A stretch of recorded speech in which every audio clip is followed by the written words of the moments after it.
Amen. Ipinagpalang umaga po sa bawat isa sa atin. At muli sa umagang ito, tayo po ay tumayo. Sama-sama tayong muling mag-alay ng ating papuri at pagsamba sa ating Diyos na buhay. Palakpakan po natin ang Panginoon.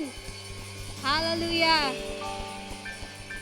Muli, we welcome everyone sa ating pagsamba sa umagang ito, maging sa mga nasa bahay o kung nasan man kayo ngayon via live streaming. Sama-sama po tayo muling sumamba at magpuri sa ating Diyos na buhay. Amen? Hallelujah. Hallelujah. Father God, we thank you sa umagang ito, sa kalakasang ipinagkaloob mo sa bawat isa sa amin. Lord God, dalangin po namin na muli ay makinig ka ng bawat isa sa aming pagsamba sa oras na ito, sa aming pag-awit, sa aming pakikinig ng iyong mga salita, hanggang sa buong kabuuan ng gawaing ito, Lord God, na tangi ikaw at ikaw lamang ang siya makakaniig at mabibigyan ng kapurihan at maitataas sa buhay ng bawat isa. Salamat, Panginoon, at sa iyo lamang lahat ng kapurihan sa pangalan ng iyong anak na si Jesus. Amen. Hallelujah.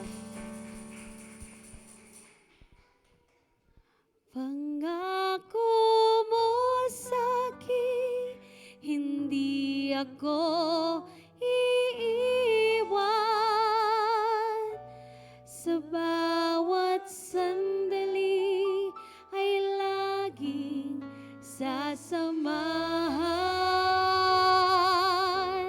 Banal na Espiritu, hatid ay kalakasan upang lahat ng bagay ay mapagtagumpayan. Hallelujah! Tunay nga, Diyos, na makapangyarihan ka sa lahat. Hallelujah!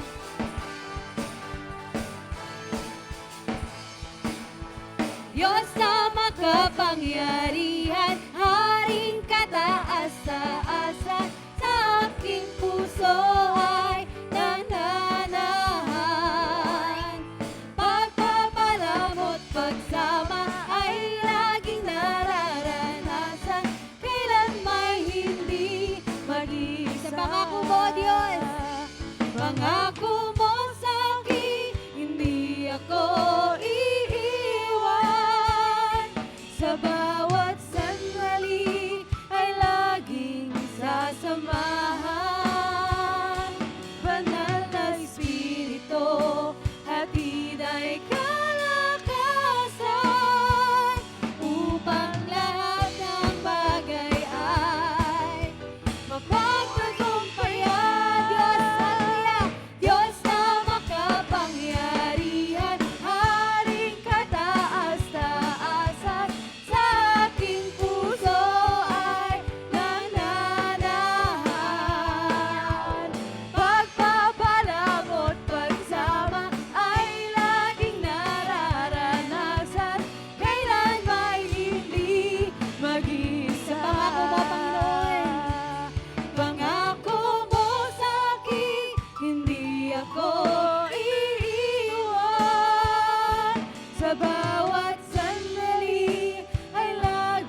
Panginoon, mula pa noon hanggang ngayon at sa habang panahon. Purihin ka, O Diyos.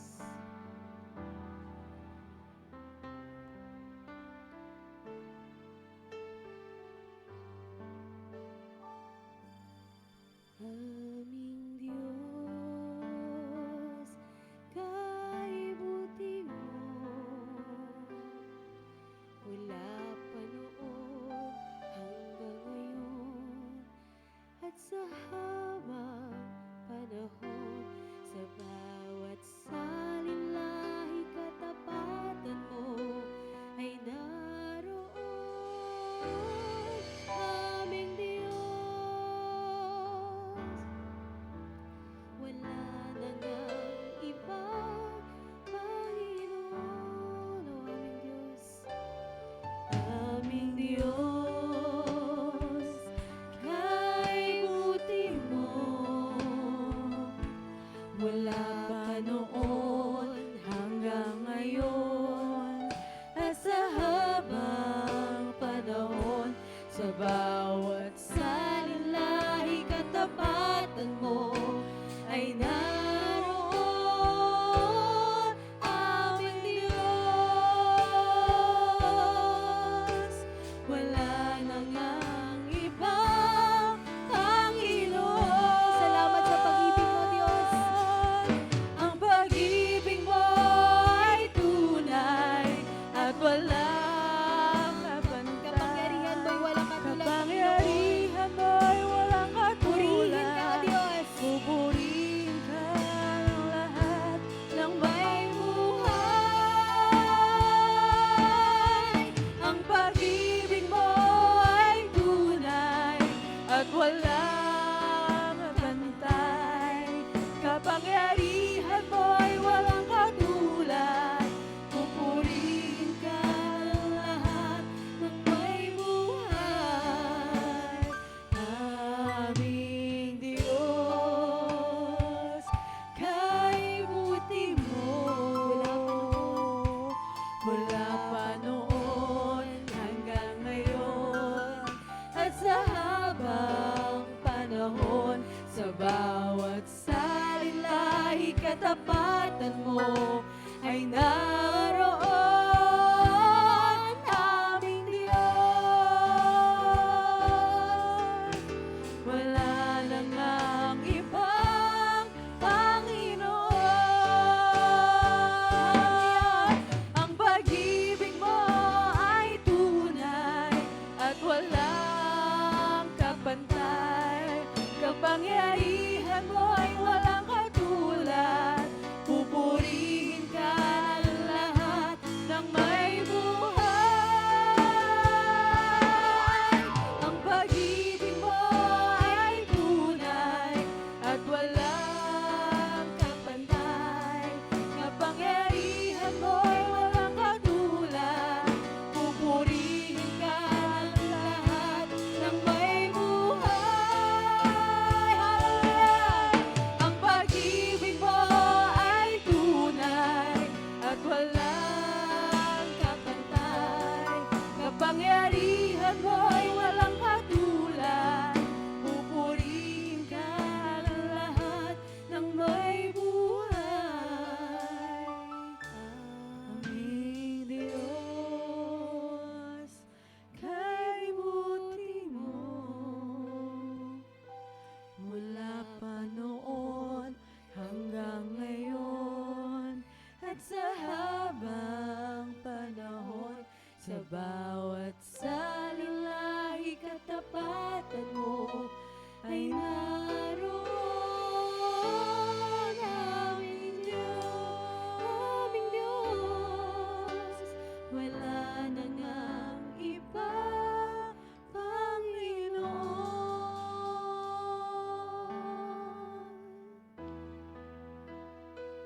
Hallelujah.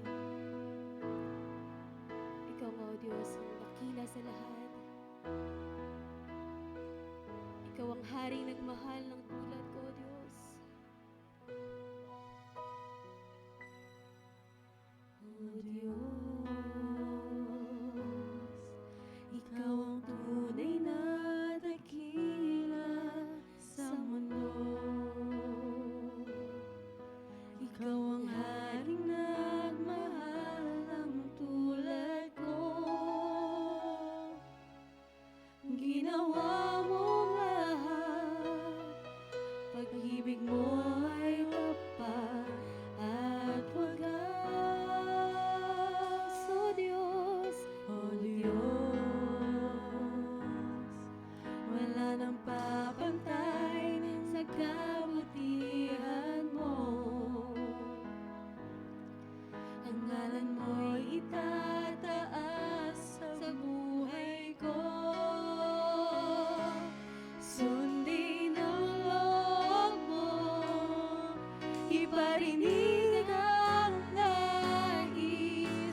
Diyos. lahat ng Salamat, Panginoon. oras, nariyan para sa amin, Panginoong Jesus, purihin ka, dakilain ka sa buhay ko.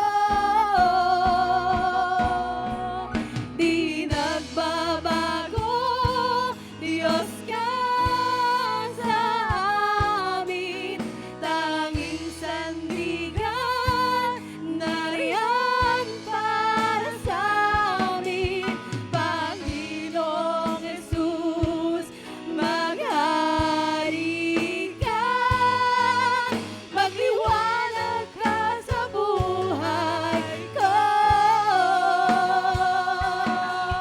Sa lahat ng panahon, Diyos ka sa amin, sa lahat ng oras, nariyan para sa amin, Panginoong Jesus, purihin ka, dakilain ka sa buhay ko. Ika'y di nagbabago, Diyos. Di nagbabago, Diyos ka sa amin, tanging sandigan, nariyan para sa amin, Panginoong Jesus, maghari ka, magliwanag ka sa buhay ko. Magliwanag ka sa buhay ko. Magliwanag ka sa buhay ko. Aming Ama.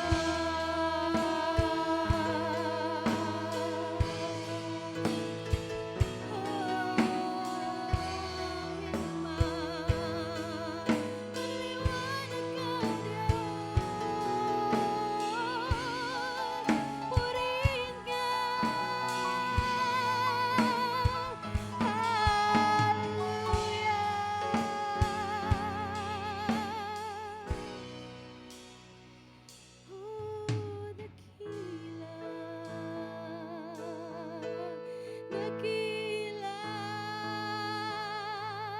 dakila. O Diyos na dakila, noon, ngayon, magpakailanman. Tunay nga, O Diyos, Diyos, Ikaw ay Diyos na hindi nagbabago, Panginoon. Ikaw ang Diyos na laging umaagapay sa bawat isa sa amin. Ikaw ang Diyos na nagbibigay ng kalakasan sa amin, O God. God who is always giving us the second chance. Sa lahat ng aming pagkukulang, Ikaw ang Diyos na laging kumakatagpo sa bawat isa sa amin. Panginoon, salamat. Salamat, O Diyos. Dakila ka sa lahat. Hallelujah. Father God, we thank you. Salamat sa oras na ito. At patuloy nga, O God, na Ikaw ang maririnig at makakaniling bawat isa sa amin. Sa iyo lamang, O Diyos, ang lahat ng kapurihan sa matamis at makapangyarihang pangalan ng iyong anak na si Jesus. Amen. Amen.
ng Panginoon. Hallelujah. Yes, we praise our Lord God. Hallelujah. Purihin natin siya. So, napakabilis ng panahon. Okay. Nakikita nyo po, yun nandito sa aking likod, yung decoration, nagbabadya na po na talagang malapit na ang Pasko. Amen? So, sa pagkakataong ito ay nagpapasalamat tayo sa Panginoon sapagkat every Sunday po na nandito po tayo sa iglesia ay patuloy pong ninanarish niya tayo sa pamamagitan ng kanyang salita. And I believe yung pong mga salita niya ay kumikintal po yan sa ating mga puso't isipan. Sino po dito sa atin ang takot sa apoy? Mag-iingat po tayo sa kandila. Mag-iingat po tayo at sapagkat ngayon ay hindi natin malaman na bigla-bigla na lang nababalitaan natin mayroon sunog. Okay. We will discuss about fire. But this is something na different sapagkat ang pag-uusapan po natin dito, ang mensahe ng ating Panginoon ay patungkol po sa tinatawag na steadfast faith in the face of fire. So, steadfast faith in the face of fire, na ang passage po natin ay sa Daniel chapter 3 verse 16 to 18. May I request everyone for the reverence in reading the Word of God na tayo po ay tumayo. Okay, ito po ay isang tanda na kung saan tayo ay nagbibigay ng galang sa salita ng ating Panginoon. So, Daniel chapter 3 verse 16 to 18. Okay. At sabi po dito, Shadrach, samahan niyo po ako, Shadrach, Meshach, and Abednego replied to him, King Nebuchadnezzar, we do not need to defend ourselves before you in this matter. If we are thrown into the blazing furnace, the God we serve is able to deliver us from it, and he will deliver us from your majesty's hand. But even if he does not, we want you to know, your majesty, that we will not serve your gods or worship the image of gold you have set up. Manalangin po tayo. Panginoon, maraming salamat po sa pagpapala mo ng inyong banal na salita. We just pray, O Father God, that you give us wisdom. And we just invite the Holy Spirit to be in this place, to hover this place, upang sa ganon ay makita namin ang sustansya ng inyong salita. Tulungan mo kami, Panginoon, na maarok namin ang inyong salita, maikintal sa aming isipan, sa aming puso, at patuloy po na kayo ang aming parangalan, kayo ang aming maitaas sa aming kalagitnaan. Ito po ang aming dalangin, ang lahat ay magsasabi ng Amen and Amen. Pwede na po tayong umupo at maraming salamat po. Amen. Steadfast faith in the face of fire. Okay. So, bago po ang lahat, bibigyan ko lamang po ng the most significant thing which highlight itong ating pag-aaral na makikita po natin at maunawaan po natin ano ba ang talagang gusto ng Panginoon na maipahayag sa atin dito sa ating passage na ating binasa. So, titingnan po natin yung pinaka-highlights at ang pinaka-highlights nito ay walang iba kundi itong ating makikita na sinasabi sa Daniel chapter 3 verse 12, But there are some Jews whom you have set over the affairs of the province of Babylon, Shadrach, Meshach, and Abednego, who pay no attention to you, your majesty. They neither serve your gods nor worship the image of gold you have set up. Ito po yung sumbong ng mga Chaldeans. Sumbong na kung saan nalaman nila at nakita nila na ang tatlong Hebrew young man ay hindi sumunod doon sa batas ni King Nebuchadnezzar.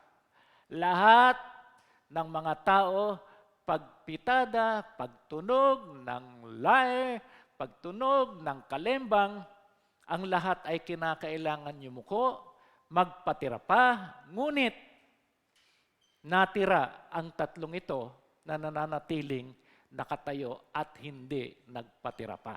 Ito po yung pinaka-highlights na ating pinag-aaralan sapagkat maunawaan po natin na ito pong bagay na ito, makikita po natin dito yung tinatawag na pananampalataya ng tatlo na kung saan ay nananatili sila doon sa kanilang hinahawakan at kinakapitan na pananampalataya. Bigyan ko lang kayo ng background. Okay, sa Daniel chapter 1, nandoon yung na-introduce doon yung apat na magkakaibigan, si Daniel, Shadrach, Meshach, Abednego. Sila yung mga exiles from Judah. At doon sa palasyo, nangangailangan ng mga tagasilbi. So, ang sabi ng hari, kumuha ka ng mga matitipuno, mga may galing, mayroong aptitude, easy to understand, sabi niya doon sa pinaka-chief ng palace, upang i-train ng 3 taon para maglilingkod dito sa kaharian ko, sabi ng King Nebuchadnezzar. So, ang napili nila at nakita nung chief ay walang iba, kundi ito si Daniel, Shadrach, Meshach, and Abednego. Doon sa mga grupo ng mga exiles, sapagkat nakita ng chief, na itong mga taong ito ay medyo may mga personality. They were handsome. Mga magagandang lalaki, matitipuno ang katawan, at bago ang training na yon, kinakailangan sila ay pakakainin ng pagkain na galing sa palasyo. At ang pagkain doon ay royal food at may kasamang wine. Ngunit, sabi ni Daniel, ayaw namin yan. Kung pwede, i-test nyo muna kami. 10 araw, ang kakainin namin ay vegetable lang at tubig. Pagkatapos ng 10 days, nakita ng chief na sila, mas maganda ang kanilang health kaysa doon sa iba. So, yun na ang pinapakain sa kanila. So, pagkatapos ng training, nabigyan na sila ng kanilang mga position. So, pagkatapos nyon, sa Daniel chapter 2, nagkaroon ng matinding dream ang hari. At ang dream na yon, no one can interpret it. Kahit na yung mga magician, sorcerers, astrologers, yung mga wise man, they cannot interpret the dream of King Nebuchadnezzar. Ngunit, dahil doon, ay ipapapatay ang lahat ng mga hindi makapag-interpret ng dreams ng hari. So, maaring masama si Daniel at yung 3 magkakaibigan. So, ginawa ni Daniel, in-approach niya yung chief, sabihin doon sa hari na i-interpret niya yung dreams ng hari. But then, bago dumating yung ganong pagkakataon, yung 3 kasama si Daniel, dumulog sila sa ating Panginoon. Nanalangin sila sa ating Panginoon. Humingi sila ng gabay, humingi sila ng karunungan on how to interpret the dream of King Nebuchadnezzar. At yun nga, nasa harapan na siya ni King Nebuchadnezzar, si Daniel, ay i-interpret niya yung dreams, ngunit ang sabi niya, walang ibang pwedeng makapag-interpret ng iyong dreams, ng iyong na panaginipan, kundi ang aming Diyos na makapangyarihan lang. So, ang Diyos namin ang nag-reveal nito kung kaya't sinasabi ko ito sa inyo. Pagkatapos nyon, wala namang kakaiba doon sa dreams ng hari, kundi ang kanyang dreams ay yung future kingdoms na mga mangyayari.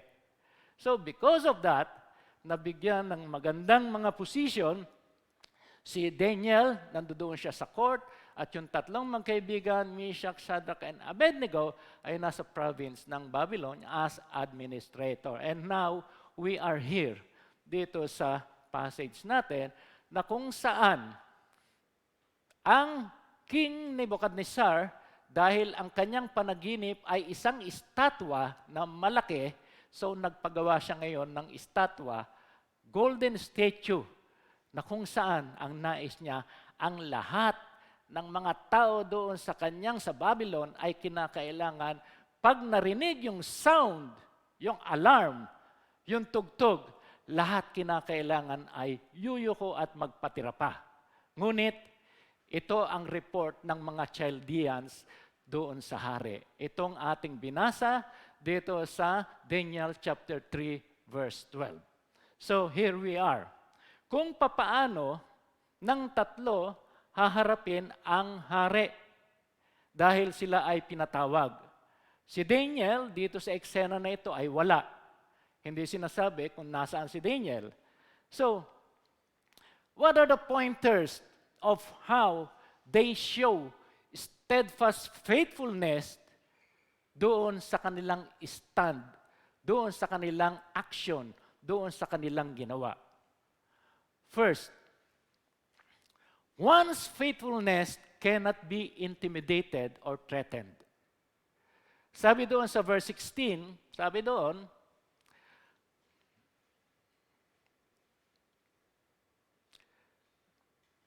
Shadrach, Meshach, and Abednego replied to him, King Nebuchadnezzar, we do not need to defend ourselves before you in the matter. So, tanda natin, tingnan natin, we do not need to defend ourselves. Hindi namin kinakailangan i-defend yung aming sarili sa iyo, O Hari. Bakit? Sapagkat intentional na ginawa nila na i-reject at i-violate yung kautusan ng hari na yumuko at magpatira pa doon sa golden statue. What then? Ano ang kinakailangan naming ipaliwanag? There is no need for us to defend ourselves. And this, makikita po natin dito, yung stand nitong tatlong Hebrew young man, na kung saan nandoon yung kanilang faithfulness, na kung saan they were not intimidated. Harap nila ang hari. Tandaan po natin, nung kapanahunan noon, kapag kaharap mo ang hari, magkamali ka ng salita, wala kang ibang pupuntahan kundi kamatayan. So, faithfulness. Tingnan muna po natin, no? Kadalasan naririnig na po natin yung salitang faithfulness. Sapagkat dito po tayo nakatuon sa ating passage na kung saan, bakit ganun na lang ang tapang nitong tatlong magkakaibigan na humarap sa hari na alam nila sila ay nakaviolate ng batas ng hari. Faithfulness, meaning being full of faith or firm in one's belief, loyal, consistent in performing of duties or service, true to one's work, reliable, and dependable. Ito po yung medyo meaning po ng faithfulness. Being full of faith. Tandaan po natin, dito sa mundong ito, maaring ma-threaten tayo at ma-intimidate tayo sa lahat ng bagay na nandito sa ating kapaligiran dito sa mundong ito.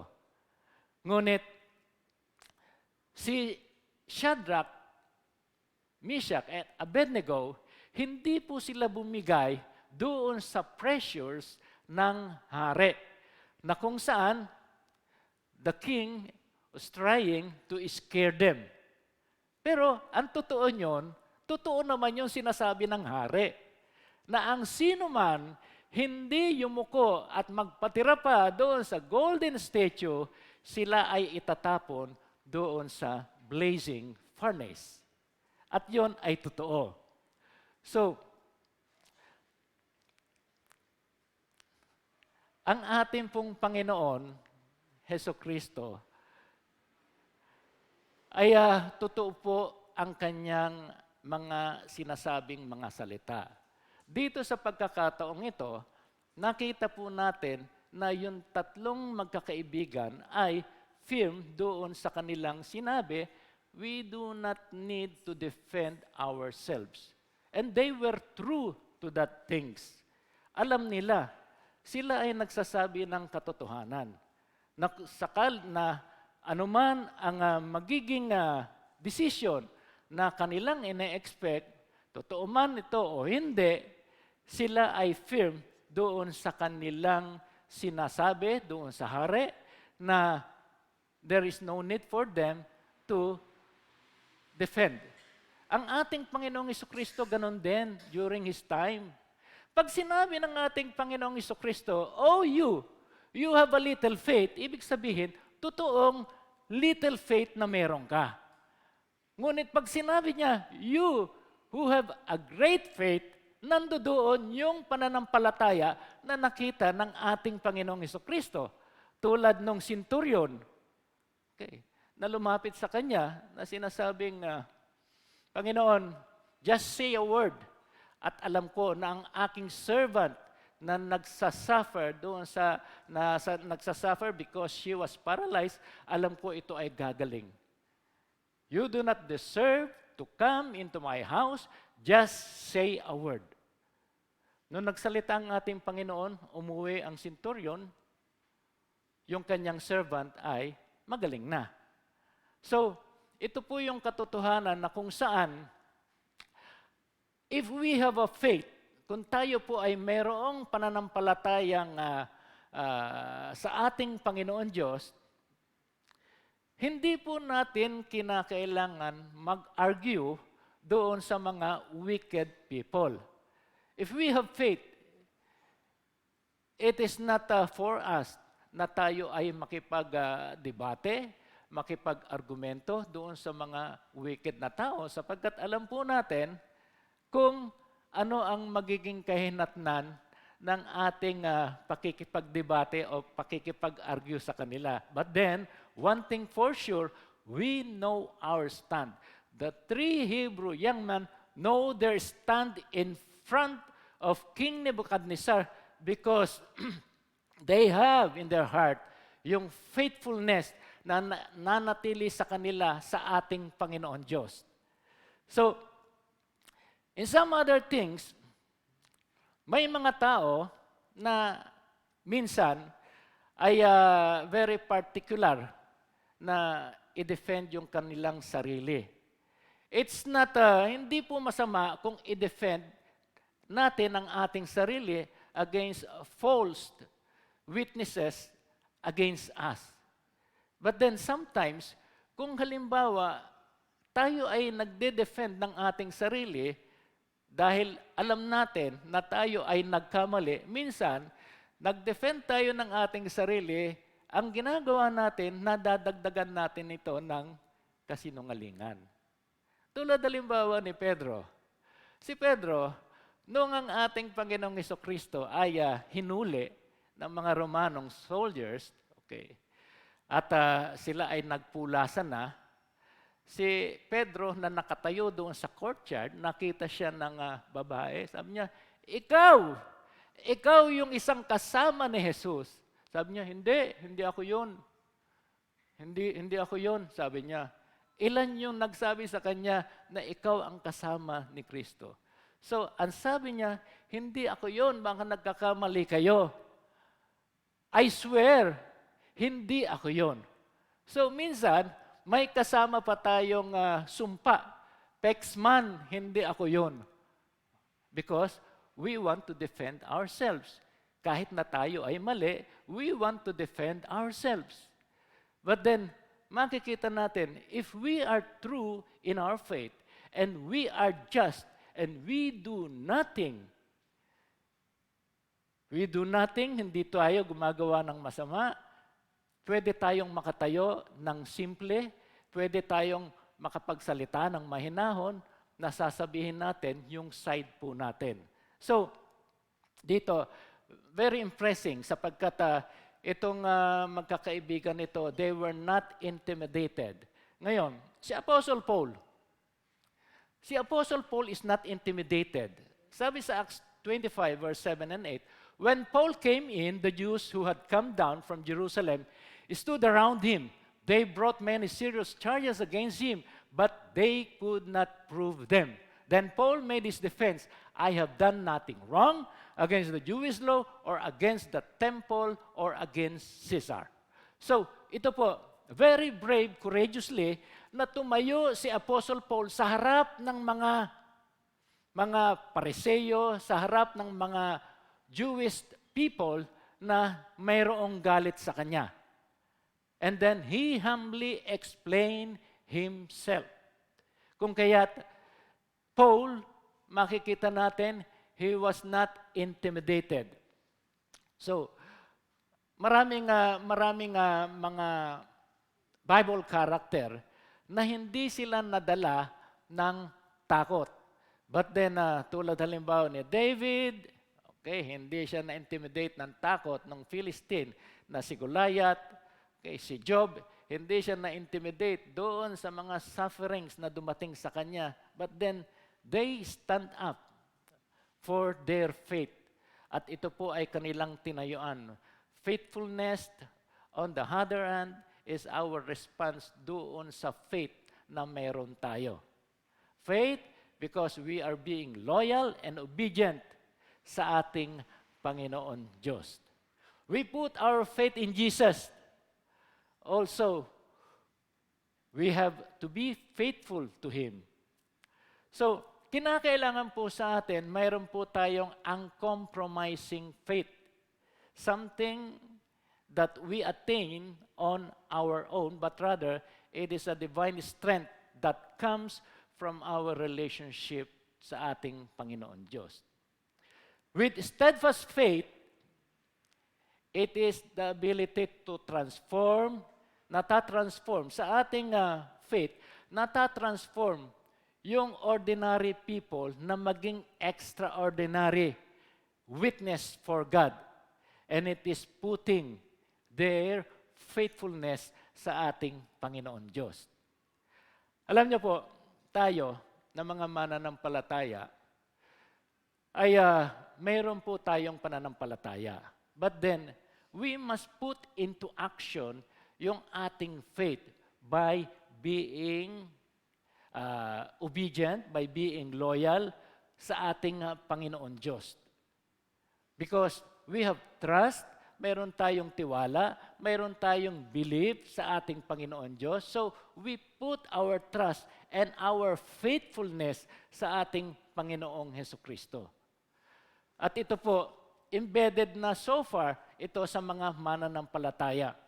So, our faithfulness in God remain steadfast in the face of reality.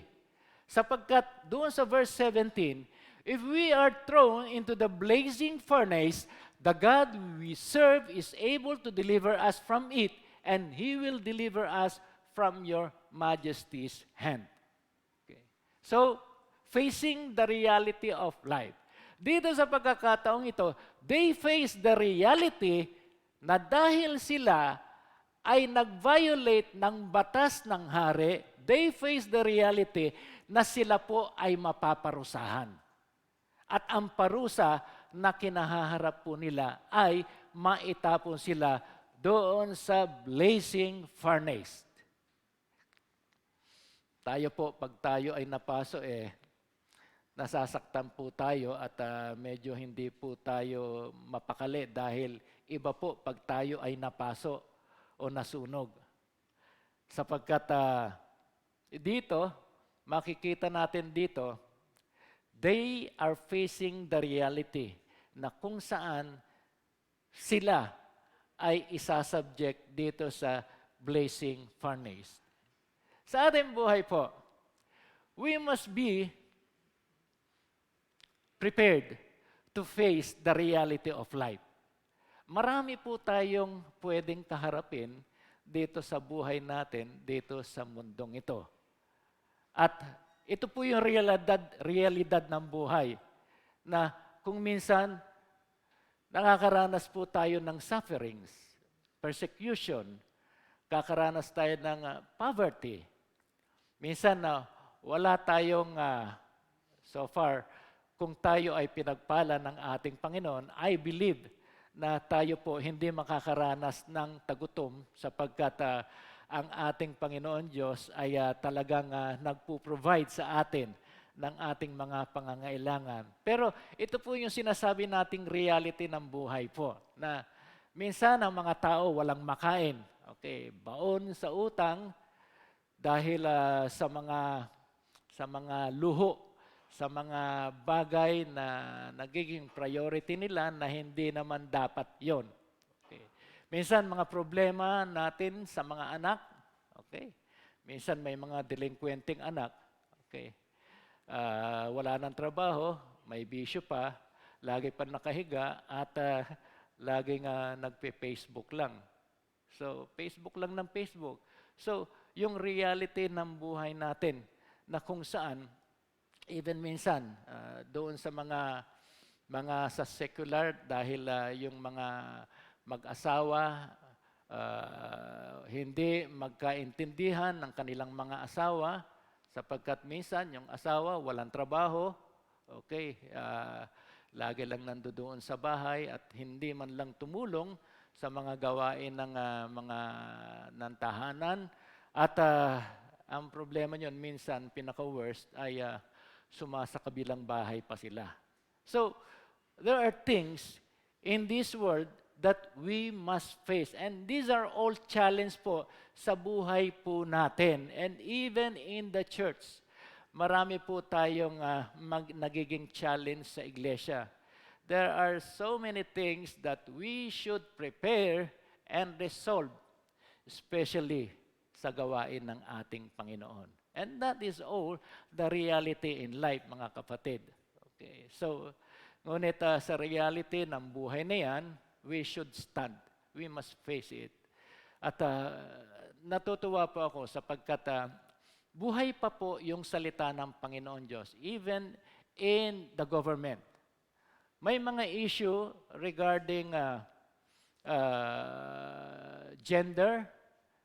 Ngunit ang mga mambabatas, all of them are agreeing doon sa issue tungkol doon sa gender. But then, praise the Lord, merong 2 tao na tumatayo rejecting yung issue tungkol sa gender. In the Congress, may tumatayo because they believe that it is not from God. If it is not from God, then we will stand. Congress, may tumayong mga tao, 2 tao. Sa Senate, may tumayong 1 tao to reject yung issue against the gender. And that is because alam nung mga taong yun, yung stand nila sa ating Panginoon, and they know the Word of God.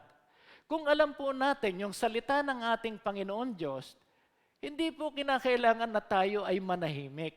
Hindi naman po natin sinasabi na tayo ay magrebelde at gumawa ng mga radical na hakbang. No. We should say, we should explain kung ano yung nararapat, because ang problema kasi, if we will allow these things, we are allowing yung curse ng Panginoon Diyos sa atin. At yun po ang hindi maganda.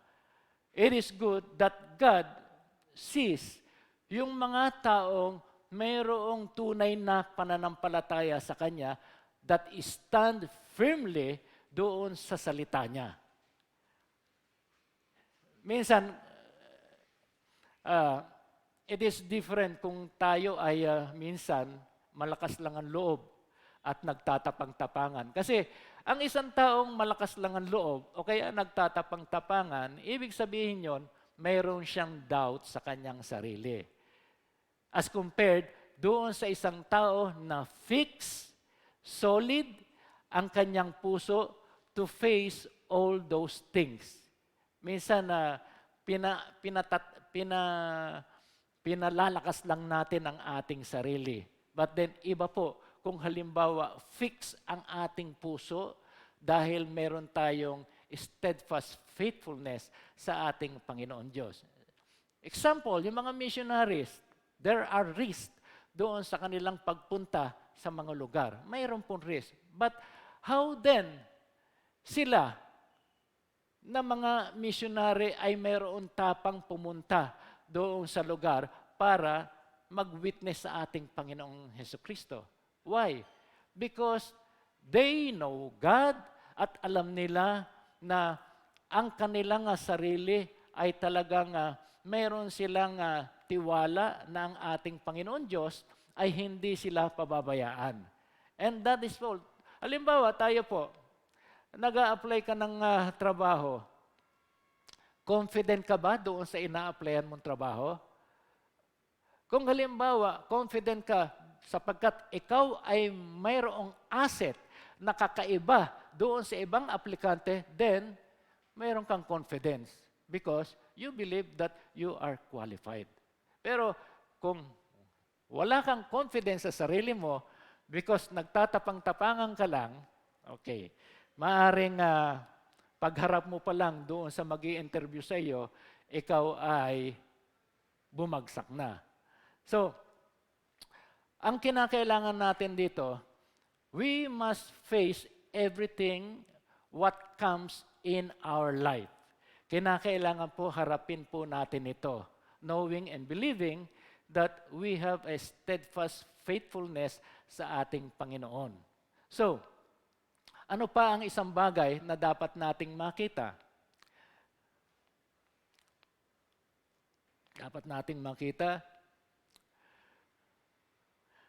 our faithfulness in God remain steadfast in the face of reality. So, sabi dito, reality ng buhay po natin. Our faithfulness in God is always subject to the divine will of God to be delivered. Yung divine will ng ating Panginoon Diyos sa buhay po natin. Ano ba talaga ang kalooban ng Panginoon Diyos sa atin? Yung tatlong magkakaibigan, alam nila kung ano ang kalooban ng Panginoon Diyos.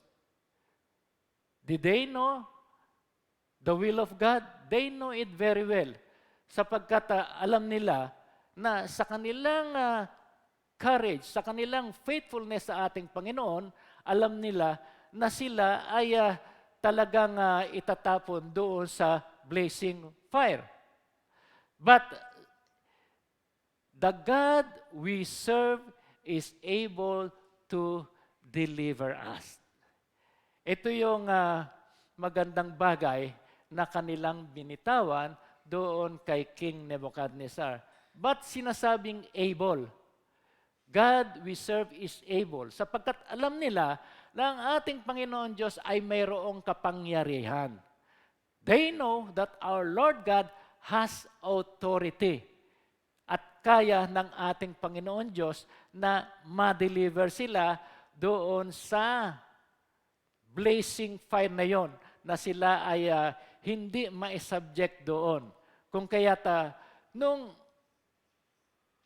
nakausap nila ang hari, hindi naman sila nagtanungan. Ano ba? Susunod na ba tayo na yuyuko tayo o ano? Sa kanila, wala silang doubt sa kanilang sarili. Hindi sila nag-usap, hindi sila nagkaroon ng minsan na doubt sa kanilang sarili regarding doon sa kanilang kahihinatnan. But then, they were brave, they stand faithfully doon sa ating Panginoon Diyos sapagkat they know that God is able to deliver them doon sa tinatawag na blazing furnace. Our lives is always subject to the divine will of God. Tayo po, mga mananampalataya, yung buhay po natin ay laging nakasubject doon sa kalooban po ng ating Panginoon Diyos. So,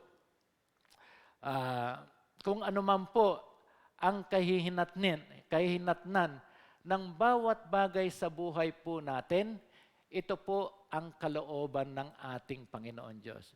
Lalong-lalo na po kung tayo ay mananampalataya. Alam po natin ang kilos ng Panginoon sa buhay po natin. Kaya nga po, minsan hindi po natin maunawaan. Mayroon dalawa na nag-a-apply ng trabaho. Okay, parehong Christian. Yung isa, walang experience. Yung isa, mayroong experience. Apply sila sa abroad.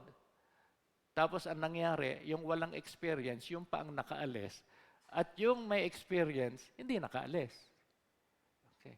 So, that's the divine will of God sa buhay natin. Minsan, may mga magkaibigan, parehong Kristiyano. Okay. Merong nadarama na kanilang mga very critical na sakit. Okay. May cancer. Okay. Minsan, yung isa nabuhay, yung isa nabuhay, bagkus yung nabuhay, malala ang kanyang cancer, at yung isa naman na hindi malala, yung malala, hindi namatay, pero yung hindi malala, yun ang namatay.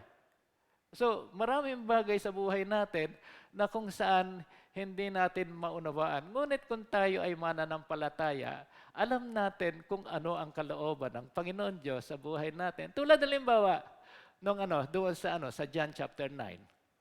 May isang bulag doon. He was born blind. Sabi ng disipulo ng ating Panginoong Jesucristo, Panginoon, sino ba ang may kasalanan? Itong bulag. Ito bang bulag, yung sarili niya, o yung kanyang mga magulang? Sabi ng Panginoong Jesucristo, neither sa kanila, walang kasalanan. Yung bulag, walang kasalanan. Yung magulang niya, walang kasalanan. Ngunit, nangyari ito sapagkat mayroong purpose doon sa buhay ng bulag. Para makita ng bulag na yon ang kaluwalhatian ng ating Panginoon Diyos. So, ano ang will ng ating Panginoon Diyos? Ano ang kanyang itinakda doon sa bulag na yon? Pinagaling ng ating Panginoon Diyos yung bulag na yon. So, sa atin po, hindi po natin malaman kung papaano po tayo magre-react sa bawat sitwasyon na ating nararanasan. But then believe, if we have trust in our Lord God, ito po yung isang bagay. Kung tayo po ay may pananampalataya sa ating Panginoon Diyos, bakit ang Panginoon hindi magiging faithful sa atin? If we are faithful sa ating Panginoon Diyos, how come that the Lord God will not be faithful sa atin? So, yun ang pinaka-dapat na matutunan po natin at maisip natin. Na kung tayo po ay lumalakad ng ayon sa kalooban ng ating Panginoon Diyos, that we are walking in the will of God, sumusunod tayo, we obey God, hindi po pwedeng hindi kumilos ang Panginoon sa atin at ipagkaloob sa atin yung kalooban na nararapat para sa atin. If we are faithful sa God, sa ating Panginoon Diyos, in our life, in our resources, pagpapalain tayo ng ating Panginoon. And He will be faithful, really faithful sa atin bilang isang mananampalataya. Doon sa 2 Timothy chapter 1 verse 12, that is why I am suffering as I am, sabi ni Paul. Yet this is no cause for shame because I know whom I have believed and I am convinced that He is able to guard what I have entrusted to Him until that day. Ito yung bagay na tinukoy ni Apostle Paul kay Timothy. Bakit ako ganito? Bakit ako nagpapakihirap? Bakit ako nagmi-mission? Bakit ako nangangaral? Bakit kahit na ako ay ma-shipwreck? This is why I am suffering I am because I know whom I have believed.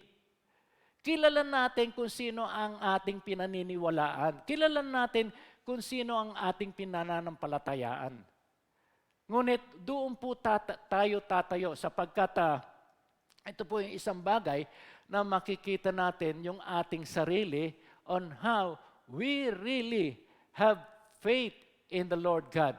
Number 3, sabi dito, a faithfulness that is needed that will be committed for God regardless of the outcome. Doon sa verse 18, sabi doon, but even if He does not, we want you to know, Your Majesty, that we will not serve your gods or worship the image of gold you have set up.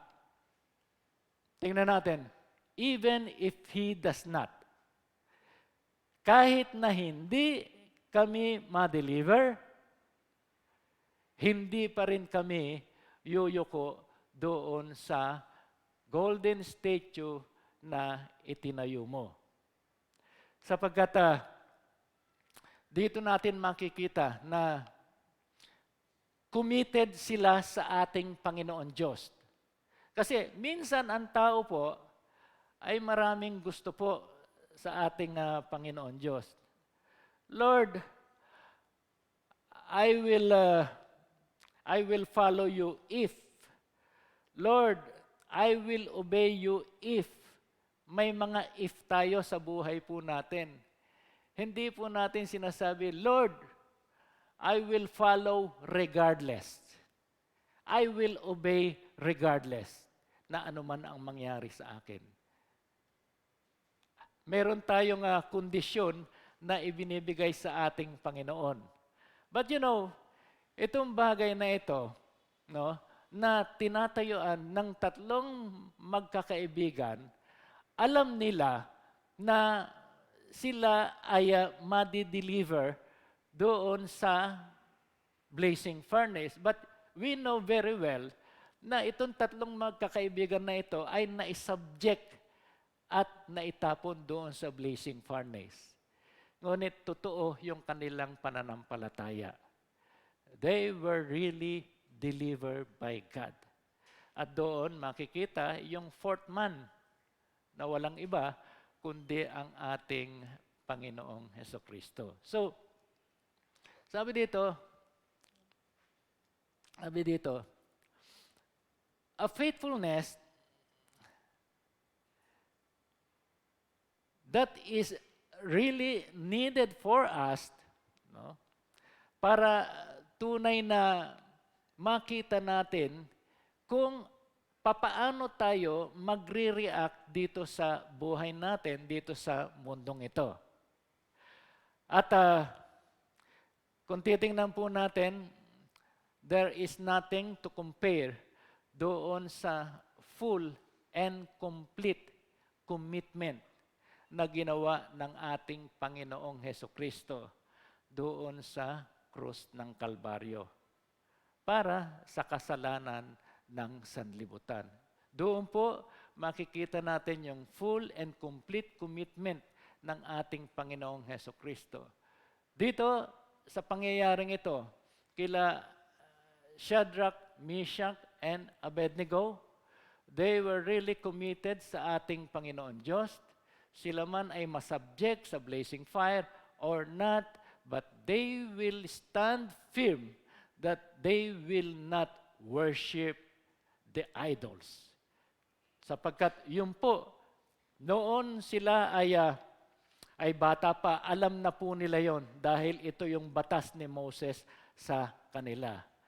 At yung nga sinasabi natin na full and complete commitment ng ating Panginoong Hesukristo, sabi doon sa Luke chapter 23 verse 46, Jesus called out with a loud voice, Father, into your hands I commit my spirit. When he had said this, he breathed his last. And that's all. Yung complete commitment ng ating Panginoon Diyos sa ating Diyos Ama sa langit. Tayo po, ano po ang complete commitment natin sa ating Panginoon Diyos when we talk about the steadfastness of our faith sa ating Panginoon? Finally, sabi dito, We may be laid in a fiery fire of trials in life, but with the steadfast faithfulness in God, following Christ, deliverance and salvation will come our way. Brethren, we must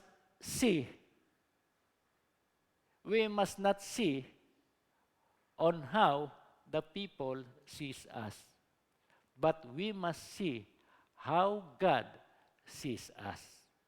Sapagkat in every accomplishment that we have, ito man ay prosperous, ito man ay victorious, it is not us, but it is God who worked in our accomplishment. That's why, brethren, it is not time for us really to exalt ourselves, but it is time to humble ourselves to God because really we have faith in our Lord God. Manalangin po tayo. Panginoon, maraming salamat po sa oras na ito. Patuloy po, Panginoon, na ang kapahayagan mo sa amin ay nagbigay ng tunay na kalakasan sa bawat isa sa amin sapagkat yung reality po ng buhay, Panginoon, sa pagkakataong ito ay hindi po namin ma-determine, O Lord God. But what we have, O Lord God, is on how we cling on your words of Father God and how our faith ay maging strong, maging firm, so that our faithfulness sa Panginoon Diyos, our faithfulness in the Lord Jesus Christ teaching of Father God will remain steadfast. Tulungan mo po kami, Panginoon, na kami ay makatayo. Tulungan niyo po kami, Panginoon, na ang bawat challenge sa buhay po namin na darating sa buhay po namin ay patuloy pong magapi namin, ma-conquer namin, Panginoon, ang mga challenges na to, that we may be victorious of Father God, sapagkat alam namin, Panginoon, that you are always prepared to deliver us to the fiery fire of life that we have in this generation. Lord God, marami pong salamat at sa inyo po ang lahat ng papuri, lahat ng pagsamba, lahat ng pagdakila sa makapangyarihan at banal na pangalan ng aming Panginoong Jesucristo. Ang bawat isa ay magsasabi ng Amen and Amen. Palakpakan po natin ang ating Panginoon. Hallelujah. Yes, O Lord God.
Ikaw ang tunay na dakila sa mundo.